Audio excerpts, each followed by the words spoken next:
이번 그 총회에 그 주제가 있는데 그 them이 있습니다. theme이 있는데 그 theme이 prayer shaped by the gospel이었어요. 우리말로 하면은 우리 기도를 이렇게 형성하고 기도를 잘 다듬을 때 복음이 필요하다라고 하는 내용입니다.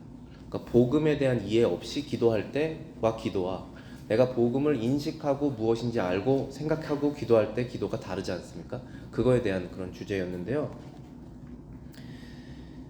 지난 작년 총회에 그 모더레이터, 그 의장이 그 주제를 정해서 올해 총회 때 그 주제별로 목사님들이 설교를 합니다. 그래서 하루에 3번씩 그 예배를 드리는데 총 7번의 설교가 있었거든요. 그 중에 제가 5개의 설교를 가지고 이번 주랑 다음 주 설교를 준비를 하려고 해요. 제가 노트를 굉장히 열심히 적었습니다. 최대한 제가 받은 은혜와 좀 굉장히 다 질이 좋은 설교들이잖아요. 목사님들이 목사님들한테 하시는 설교니까. 그래서 그거를 최대한 많이 제가 잘 소화를 해서 여러분들에게 전해드리려고 하는 게 저의 목표였습니다. 그렇게 잘 되기를 바라는 마음입니다.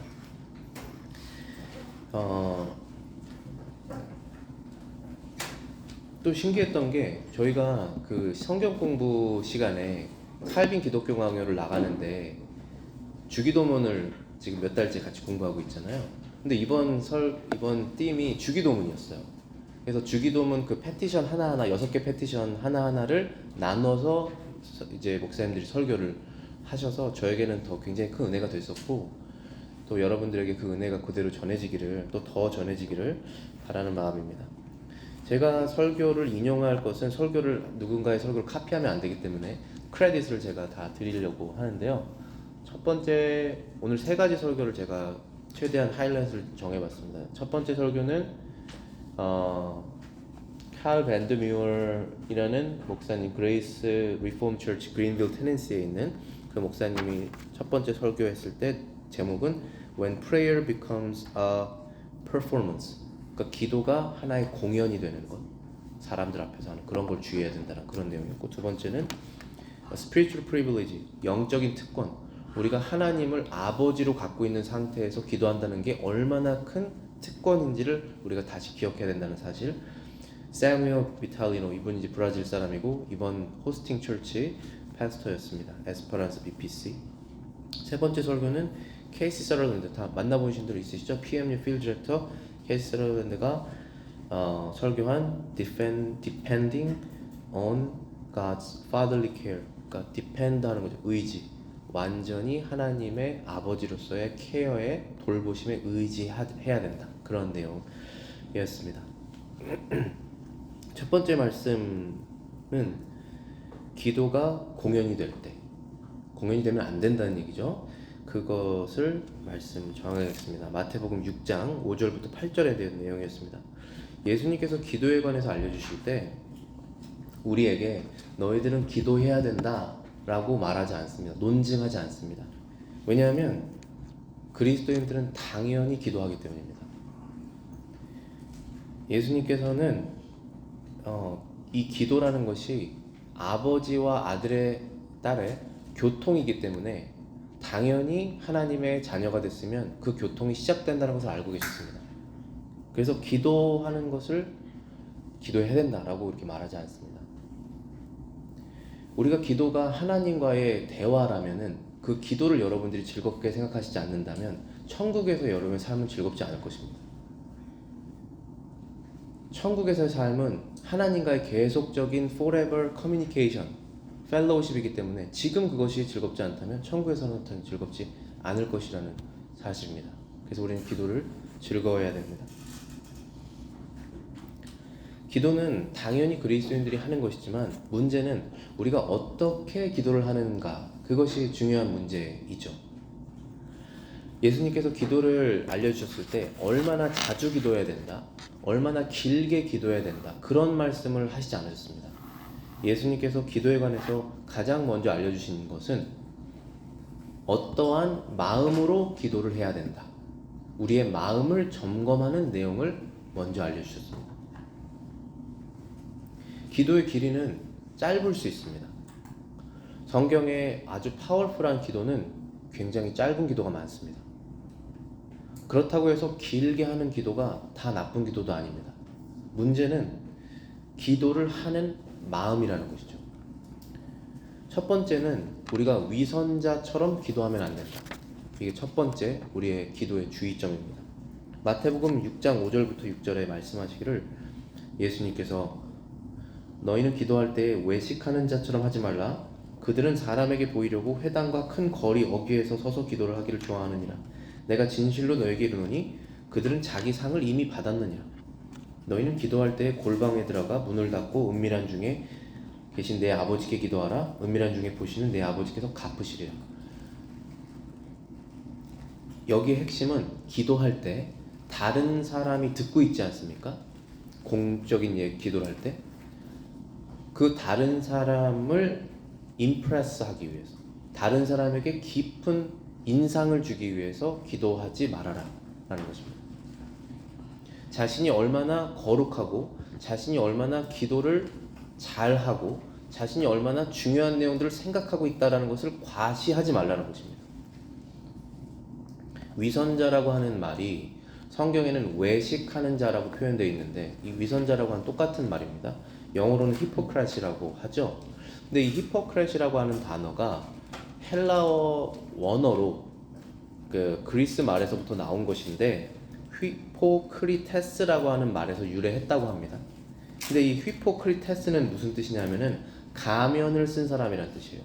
탈을 쓴 사람이란 뜻입니다. 무대에서 공연을 하는 사람입니다. 그래서 이 위선자라는 것은 실제 내 모습이 아닌 다른 모습을 보이는 사람이라는 뜻입니다. 케빈 드영이라고 하는 목사님이 이 위선자에 대해서 설명을 하기를 이렇게 말했습니다. 자신의 감정을 따르는 사람은 위선자가 아니다.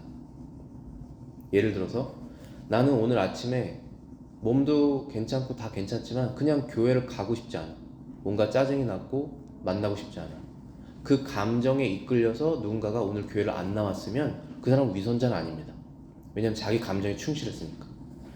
그것 자체가 안식일을 어겼기 때문에 하나님께 죄인 것은 맞지만 그 사람은 위선자는 아니라는 거예요. 근데 위선자는 어떤 사람이냐면은 하나님께 예배하는 것, 기도하는 것을 사람들 앞에서 하는 것을 좋아한다는 것입니다. 만약에 우리가 안 나온 것보다 나온 것이 더 좋겠지만 나와 있는 여러분들 중에 사람들 앞에서 기도하고 예배하는 것을 즐겨서 우리가 예배하고 있다면 우리는 회개를 해야 한다는 거예요. 우리는 우리의 구원자 예수님께로 나가야 됩니다. 그게 바로 하나님께서 찾으시는 우리의 마음이에요. 전문적인 예배자, professional worshipper 이라는 말을 썼는데 이 목사님이 아주 주의해야 되는 거죠. 전 매주 예배를 인도하지 않습니까? 물론 전문적이어야 되죠. 못하면 안 되는 거죠. 그렇지만 전문적인 예배자가 되면 안 된다는 것입니다.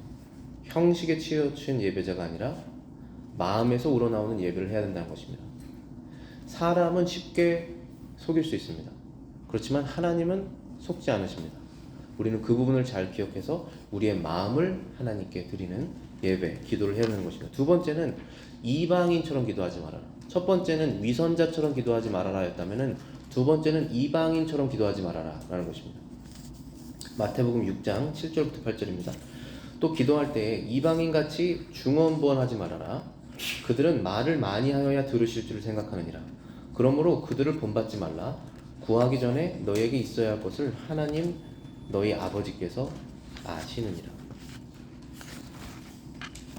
위선자는 사람들에게 깊은 인상을 주려고 잘못된 기도를 했다면 이방인은 신께 깊은 인상을 주려고 기도하는 사람들이라는 것입니다. 예를 들어서 열왕기상 18장에 보면은 엘리야 선지자 한 명과 여호와의 선지자죠, 참된 선지자, 그리고 바알이라고 하는 우상을 섬기는 450명의 선지자가 기도 대결을 벌입니다. 둘 다 숫소를 제단에 올려놓고 누가 하늘로부터 불이 떨어지게 해서 그 소를 태울 수 있는지, 그 영적인 기도 시합 같은 거를 하게 됩니다. 450명의 바알 선지자가 기도했던 내용을 열왕기상에 자세히 적어놨습니다. 그 내용을 제가 읽어드리겠습니다. 18장 26절입니다. 그들이 받은 송아지를 가져다가 잡고 아침부터 낮까지 바알의 이름을 불러 이르되 바알이여 우리에게 응답하소서 하나 아무 소리도 없고 아무 응답하는 자도 없으므로 그들이 그 쌓은 제단 주위에서 뛰어놀더라. 첫 번째 우리가 발견할 수 있는 것은 그들은 오래 기도했습니다. 아침부터 정오까지 최소한 4-5시간을 기도했습니다. 하지만 아무런 반응이 없자 제단 주변에서 뛰놀면서 기도했다. 이게 무슨 행동을 하는 것이냐면은 신께 내가 이렇게 오랫동안 간절히 기도했는데 반응이 없으시구나. 내가 얼마나 간절한지 뛰놀면서 더 어필해야겠다. 이게 뭐 하는 것이냐면은 신을 임프레스를 하겠다는 것입니다. 임프레션을 주겠다는 거죠. 위선자는 사람에게 임프레션을 주겠다는 거라면 두 번째 이방인이 하는 기도는 신을 임프레스 하겠다는 것입니다. 여기까지 해도 대답이 없자 그들이 28절에 큰 소리로 부르고 그들의 규례를 따라 피가 흐르기까지 칼과 창으로 그들의 몸을 상하게 하더라. 이제는 바알이 응답이 없으니까 자신의 몸을 칼로 베어서 피를 흘립니다. 이슬람이 그렇게 하죠. 왜 그렇게 합니까? 내 진심을 알아달라는 것입니다. 그런데 아버지와의 대화는 그렇게 되는 것이 아니죠. 29절에 보시면은 정오가 지났고 그들이 미친 듯이 떠들어 저녁 소재 드릴 때까지 이르렀으나 아무 소리도 없고 응답하는 자나 돌아보는 자가 아무도 없더라. 하루 종일 이렇게 미친 듯이 뛰놀면서 자기 몸을 해하며 기도했습니다. 이게 이방인이 하는 기도입니다. 이 사람들은 위선자는 아닙니다. 자기 감정이 굉장히 충실합니다. 이 사람은 지금 진심이에요. 하지만 이방인입니다. 하나님이 이들의 아버지는 아닙니다. 하나님의 식구가 아니에요. 이들은 미친 사람 같았습니다. 자신의 몸을 상하게 하면서 간절하게 기도했지만 아무 일이 일어나지 않았습니다. 왜냐하면 바알은 거짓신이기 때문입니다. 반면에 엘리야는 어떤 기도를 했을까요? 엘리야의 기도는 길지 않았고 엘리야는 소리 지르지 않았습니다. 열왕기상 18장 36절입니다. 저녁 소재 드릴 때에 이르러 선지자 엘리야가 나아가서 말하되 아브라함과 이삭과 이스라엘의 하나님 여호와여 주께서 이스라엘 중에 하나님이신 것과 내가 주의 종인 것과 내가 주의 말씀대로 이 모든 일을 행하는 것을 오늘 알게 하옵소서. 여호와여 내게 응답하옵소서. 내게 응답하옵소서. 이 백성에게 주 여호와는 하나님이시는 것과 주는 그들에게 마음을 되돌이키심을 알게 하옵소서 하매 이에 여호와의 불이 내려서 번제물과 나무와 돌과 흙을 태우고 또 도랑에 물을 핥은지라. 엘리야는 말을 했습니다. 엘리야는 자신의 생각과 간구를 하나님 앞에 말했습니다. 그게 바로 기도입니다. 엘리야는 지금 자기가 기도하는 대상이 누군지 알고 있었습니다. 그 대상은 능력이 있으시지만 우리를 사랑하시는 아버지라는 사실입니다. 그것을 알고 그는 아버지께 대화를 한 것입니다. 그게 바로 기도라는 것입니다. 복음이 어떻게 우리의 기도를 올바르게 합니까? 모든 사람 다 기도할 수 있습니다. 지금 여기 이방인처럼 기도할 수도 있고 위선자처럼 기도할 수 있습니다. 하지만 성경에 말하는 복음, 예수 그리스도의 복음이 어떻게 우리의 기도를 형성할 수 있는지, 올바르게 만들 수 있는지를 우리가 오늘 이 설교를 통해서 포커스를 맞춰야 된다는 것입니다. 우리는 예수 그리스도 하나님의 아들을 믿는 믿음으로 인해서 전지전능하신 하나님을 아버지로 얻게 된 사람들입니다. 이게 바로 복음이에요. 이것을 내가 이해하고 믿는 믿음의 상태에서 기도를 하라는 것입니다. 하나님께서는 우리와 언약의 관계를 맺고 계십니다. 이 언약의 관계는 예수 그리스도를 통해서 하나님과 우리가 언약적 관계가 형성됐다는 것입니다. 따라서 우리는 하나님께 기도할 때 이방인처럼 기도하는 것을 멈춰야 됩니다. 하나님께, 신께 우리가 깊은 인상을 들여서 호의를 얻어내려고 하는 것을 하지 말라는 것입니다. 하나님은 이미 우리에게 호의를 베푸시고 계십니다. 우리가 예수 그리스도 안에 있다면 우리가 하나님으로부터 그리스도 이외에 호의를 얻어낼 수 있는 방법은 없습니다. 그래서 이방인처럼 기도하는 것을 멈춰야 됩니다. 오늘 주기도문에서 예수님께서 주기도문 시작하기 전에 예수님께서 바로 그 전 구절에 이방인을 본받지 말라, 구하기 전에 너희에게 있어야 할 것을 하나님 너희 아버지께서 아시느니라. 우리가 뛰놀면서 소리 지르며 몸을 가해하면서 기도하지 않아도 이미 다 알고 계신다. 너희들이 각 필요한 것을, 그것을 그대로 말씀드려라. 감사한 마음으로. 그거잖아요.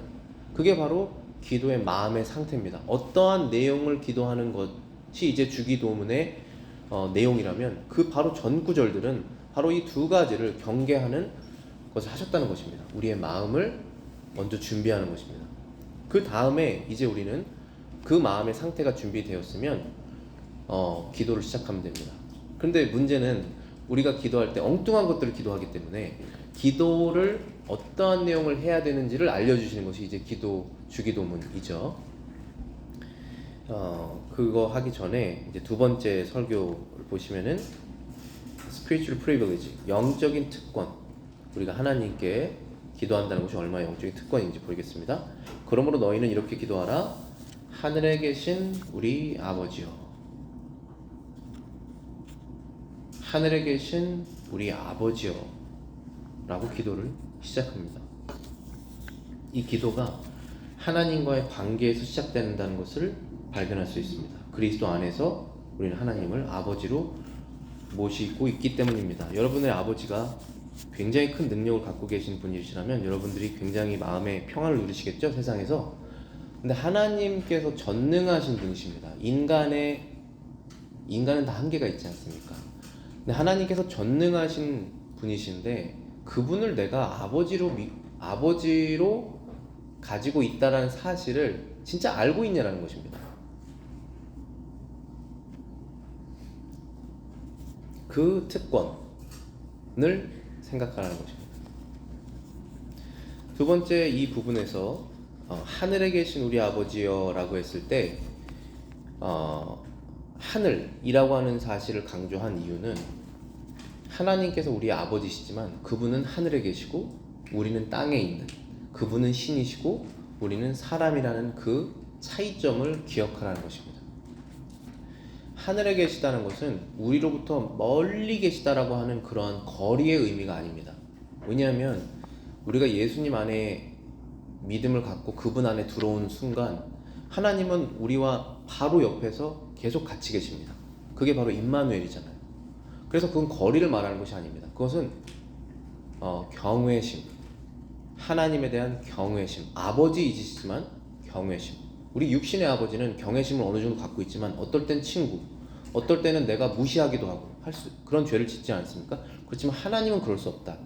너희 아버지가 되셨지만 너희는 여전히 사람이고 하나님은 완전하시고 완벽하시고 모든 것을 알고 계시는 하나님이시다, 신이시다 라고 하는 그 사실을 기억하면서 기도해라 라는 것입니다. 그래서 하늘에 계신이라고 하는 구절을 넣으신 거죠, 기도에. 마태복음 6장 9절부터 10절에 보시면은 이름이 거룩히 여김을 받으시오며 나라가 임하오시며 뜻이 하늘에서 이룬 것 같이 땅에서도 이루어지리라. 이 기도의 시작은 전부 다 하나님에 관한 것입니다. 하나님의 이름, 하나님의 나라, 하나님의 땅. 여러분이 어떠한 기도를 언제 하루에 몇 번을 하시든지 간에 항상 이 기도의 목적을 가지고 다른 것들을 기도하는 것입니다. 하나님의 나라, 하나님의 뜻, 하나님의 영광이 드러나는 것을 목적으로 한 마음의 상태로 기도하라는 것입니다. 그렇지 않으면 아버지와 자식의 관계가 계속 올바르게 유지될 수가 없습니다.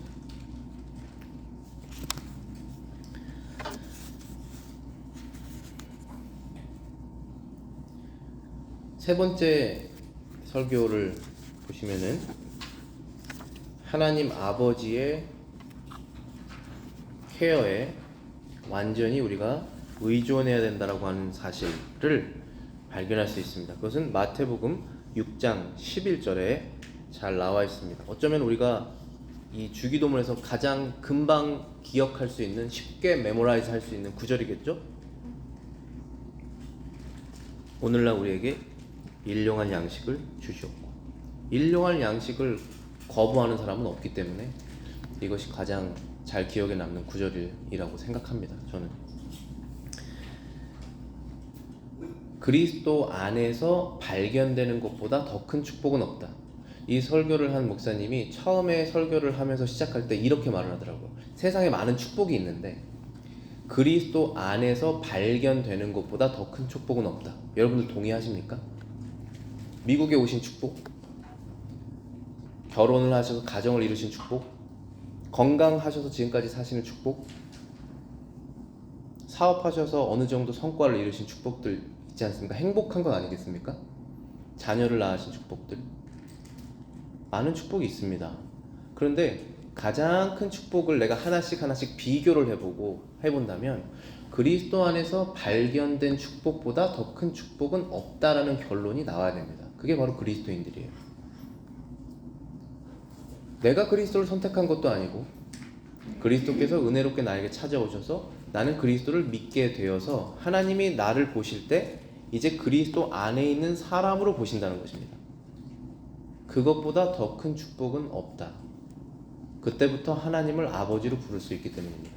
그때부터 여러분의 데스티네이션, 최종 목적지는 하나님의 나라 천국이 될 것이기 때문에 그것보다 더 큰 축복은 없어요. 그 축복을 여러분들이 다 받으시라고, 또 받으셨으면 귀하게 여기시라고 항상 이 강대상에서 말씀이 선포되고 있는 거 아니겠습니까?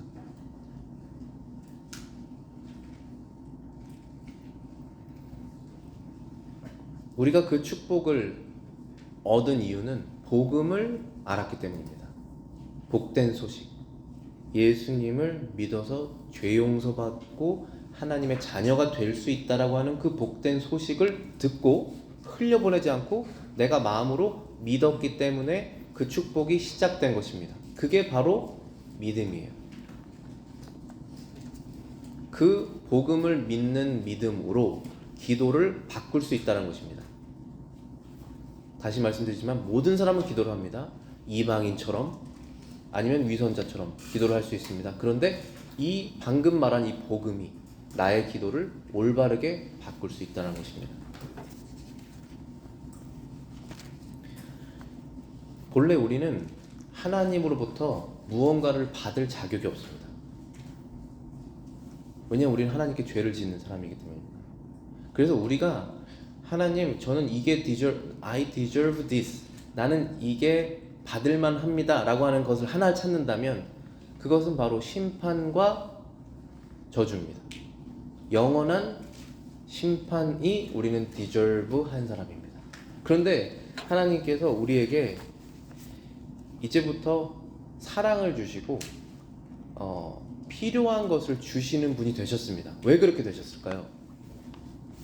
왜냐하면 하나님께서 자비로운 분이시기 때문에 그게 시작이 된 것입니다.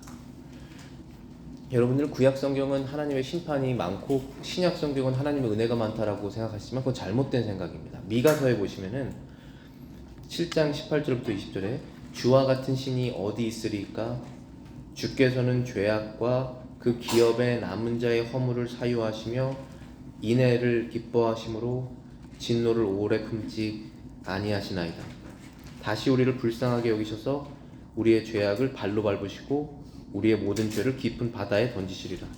주께서 옛적에 우리 조상들에게 맹세하신 대로 야곱에게 성실을 베푸시며 아브라함에게 인애를 더하시리라.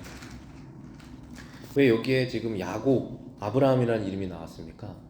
바로 하나님의 사랑은 이 언약 가운데 있기 때문에 그런 것이에요. 하나님께서 내가 이 사랑을 주겠다, 내가 너의 죄를 기억하지 않고 발로 밟고 바다에 던져버리겠다라는 약속을 하셨는데 하나님께서 야곱에게 하셨습니다. 아브라함에게 하셨습니다. 아브라함이 믿은 그 믿음을 갖고 있는 사람들에게 하신 것입니다. 이게 바로 언약이라는 거예요. 언약적 약속입니다.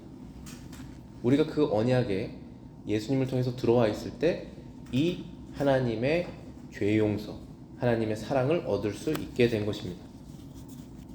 주님께서 우리에게 기도하라고 하셨을 때, 우리의 양식을 위해서 기도하라고 하셨을 때 이렇게 말씀하셨습니다. 오늘날 우리에게 일용할 양식을 주옵시고. 여기서 말하는 우리는 누굽니까? 여러분들과 같이 살고 있는 가족을 말하는 것입니까? 아니면 여러분들이 친구 범위까지 그 범위를 말하는 것입니까? 여기서 말하는 우리는 하나님의 자녀들을 말하는 것입니다. 하나님께서 가족의 머리이시고 예수님께서, 그리고 거기에 가족들이 있습니다. 나 혼자 우리가 일용할 양식을 먹는 것이 아니라 우리가 같이 먹기를 원한다는 것입니다. 천국에 바로 그 우리라고 하는 사람들이 다 들어가 있지 않겠습니까? 그 사람들의 안위, 그 사람들의 돌보심을 구하고 있는 것입니다. 물론 우리는 전 세계 모든 사람들, 심지어 원수까지, 나를 이유 없이 싫어하는 사람까지도 사랑하고 기도해야 되는 것이 맞죠? 그건 하나님의 명령입니다. 근데 여기에서 말하는 우리의 양식을 기도한다는 것은 그 범위가 하나님의 자녀들을 향한 것이라고 해석될 수 있다는 것입니다. 그래서 중요한 것은 그 범위가 크다라고 하는 것을 기억해야 된다는 것이죠.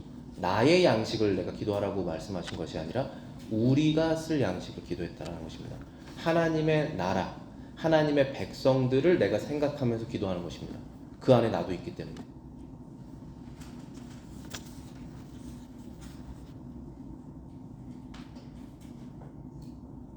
그리고 일용할 것을 기도하라고, 이제 구하라고 하셨죠. 우리 양식을 구하는데 일용할 것, daily bread를 기도한 것이죠. 그럼 제한적입니다. 이렇게 제한을 주신 거예요. 내일 걸 구하라고 하시지 않았잖아요. 그렇게 하신 이유는 무엇이냐 하면, 하나님께서는 지혜로우시기 때문에, 하나님께서는 무분별하지 않으십니다. 내가 많이 갖고 있으면 누가 나한테 달라고 그랬을 때 엄청 많이 줄 수 있겠죠? 그렇지만 그렇게 주었을 때 그 사람에게 해가 될 수 있습니다. 그래서 우리는 적정선을 생각해서 우리 자녀들에게 필요한 만큼 주죠. 이웃들에게 대부분 필요한 만큼 주기도 참 어렵지만, 하나님께서는 모든 걸 갖고 계시니까 다 주실 수도 있잖아요. 그렇지만 제한적으로 주신다. 지혜 가운데 주신다는 사실을 기억해야 됩니다. 우리의 필요를 우리보다 더 잘 알고 계시기 때문입니다.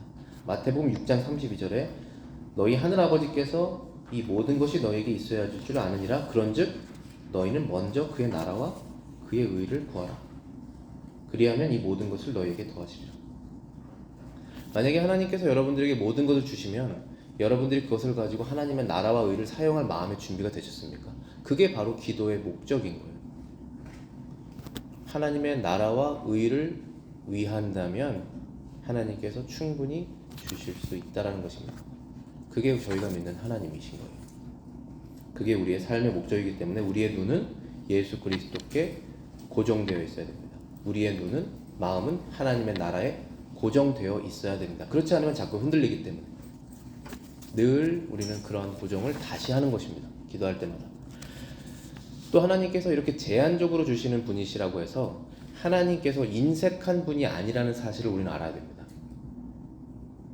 하나님은 풍성하게 주시는 분이십니다. 하나님은 인색하지 않습니다. 그래서 우리도 인색하지 않으려고 합니다. 왜냐하면 우리가 너무 많이 받았기 때문에, 은혜를. 요한복음 10장 11절입니다. 나는 선한 목자라. 선한 목자는 양들을 위하여 목숨을 버리거니와. 우리가 이 땅에서 필요한 모든 것들을 충분히 주실 수 있는 분인 것과 동시에 더 나아가서 자신의 생명까지 주실 수 있는 그 정도로 관대한 분이시다 라는 것입니다. 여러분들이 아무리 사랑하는 사람이라고 해도 생명까지 주기는 어렵고, 생명까지 줄 수 있는 사람이 몇 명 정도로 정해져 있을 것입니다. 그렇지만 하나님께서는 자신의 생명을 우리에게 주실 수 있는 분이시다, 관대하신 분이시다 라는 것을 기억해야 됩니다. 또 하나 기억해야 될 것은 하나님께서 하나님은 부요하시다. 하나님은 부요하시다. 모든 것을 가지고 계시는 말하자면 부자이다 라는 사실, 여러분에게 더 그 직접적으로 마음에 닿도록 제가 부자라는 표현을 썼는데, 부유하시다, he is rich 라는 부분을 우리가 기억해야 됩니다. 일용할 양식을 주신다고 해서 일용할 것만 갖고 계시는 분은 아니라는 사실을 우리가 기억해야 한다는 것입니다. 아버지를 버리고 떠났던 탕자가 돼지우리에서 먹을 돼지 사료를 먹고 싶어서 배고플 정도까지 됐죠. 그때 자신의 생각에 아버지 집에 가면 종들도 배부르게 먹는데 나도 다시 가야겠다. 너무 부끄럽지만 아들 자격도 없지만 다시 가야겠다 라는 생각이 들었습니다. 그래서 다시 갔습니다. 그때 생각했던 것이 누가복음 15장 17절에 스스로 돌이켜 이르되, 자기 자신에게 얘기한 것입니다. 내 아버지에게는 양식이 풍족한 품꾼이 얼마나 많은가. 나는 여기서 줄여 죽는구나. 온 세상을 창조하신 만물의 주인이신 그 하나님이 우리의 아버지라는 사실을 우리는 기억해야 됩니다. 그것은 오직 복음의 이해로부터만 나옵니다. 예수 그리스도를 빼고는 절대로 그 관계가 형성되지 않습니다. 따라서 우리는 그리스도 안에서 우리도 얼마나 부요한 사람이 되었는지를 기억해야 됩니다. 하나님과의 아버지와 아들 관계가 시작됐잖아요. 전능하시고 모든 걸 갖고 계시는 그 하나님의 가정에 우리가 입양된 것 아니겠습니까? 그럼 우리 운명이 바뀌어야죠. 왜 안 바뀐 사람처럼 계속 그렇게 살고 있냐는 것입니다. 복음을 우린 이해해야 됩니다. 회개한 탕자, 아버지를 버리고 흥청망청 모든 돈을 썼던 그 탕자도 이렇게 받아주시는 하나님이신데, 최소한 여러분들처럼 지금 순종적으로 하나님 앞에 나오려고 하는 사람들에게 하나님께서 얼마나 큰 사랑을 주시겠습니까? 그것을 기억하셔서 담대하게 하나님께 나아가는 것입니다. 아버지, 제가 이게 필요합니다 라고. 그럼 하나님께서 지혜롭게 필요한 것을 주실 것입니다. 그러나 언제나 목적은 하나님의 나라와 의를 위한 목적입니다. 그게 내가 아버지의 아들이라는 증거잖아요.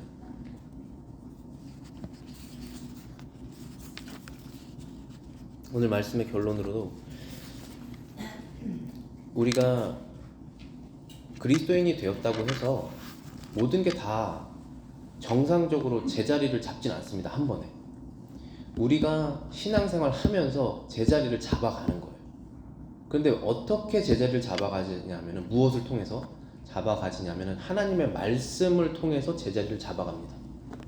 그래서 우리가 말씀을 읽고 세부적으로 그 말씀을 이해하려고 하는 것이 우리의 신앙의 능력이에요. 힘이 나옵니다. 특별히 예수 그리스도의 복음, 그 복음이 우리의 기도하는 마음과 내용을 올바르게 만든다는 것입니다. 성경 말씀을 많이 아시는 분들도, 저도 포함해서 성경 말씀을 많이 알아서 율법을 많이 아는 사람도 이 예수님의 복음을 아는 그런 마음이, 그 향한 복음에 대한 마음이 작아지면 갑자기 이방인처럼 기도한다니까요. 갑자기 위선자처럼 기도하기 시작합니다. 그래서 복음에 대한 마음과 그게 커지면 커질수록 올바르게 기도할 수 있게 되는 것입니다. 더 이상 위선자처럼 형식적으로 또 이방인처럼 하나님의 호의를 얻어내려고 기도할 필요가 없다는 사실을 여러분들이 기도하시면서 늘 기억하시기를 바라겠습니다. 하나님의 자녀가 되었다는 사실을 기억하셔서 늘 하나님의 사랑과 자비를 받으실 것이라는 확신을 가지고 나아가시기를 바라며, 또 이 특권이 여러분은 갖고 있지만 다른 사람들은 갖고 있지 않다는 사실을 기억하셔서 이 특권을 귀하게 여기시는 그러한 기도 생활로 여러분의 삶이 더욱더 부유하게 되기를 바라겠습니다. 기도하시겠습니다.